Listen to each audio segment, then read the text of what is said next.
পালং শাক পালক পনির বানাবো। পালং শাকটা অল্প সিদ্ধ করে নেব তিতা ভাবটা চলে যাওয়ার জন্য। হয়ে গেছে, নামিয়ে নেব। পালং শাকটা মিক্সিতে পেস্ট করে নেব। পেস্ট করে নিলাম পালং শাকটা। কাজু বাদামের পরিবর্তে আলমন্ড দিচ্ছি।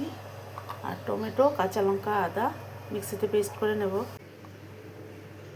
কড়াতে তেল দিলাম, তেজপাতা, শুকনো লঙ্কা, দারচিনি, এলাচি, লবঙ্গ দিয়েছি, জিরে ফোড়ন দিয়েছি।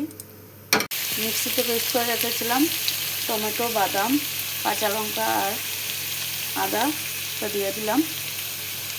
সেদ্ধ জলটা দিচ্ছি, অল্প কষিয়ে নেব এটা।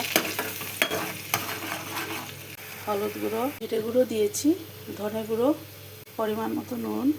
মশলাটা অল্প কষিয়ে নেব। মশলা কষানো হয়ে গেছে, এখন পালং শাক বাটাটা দিয়ে দিচ্ছি। অল্প সময় কষিয়ে নেব পালং শাকটা। অল্প চিনি দিচ্ছি। পনিরগুলো দিয়ে দিচ্ছি, একটু কষিয়ে নেব পনিরের সাথে। জল দেব, বেশি দেব না, একটু মাখা মাখা হবে। হয়ে গেছে, এখন অল্প ঘি দিচ্ছি,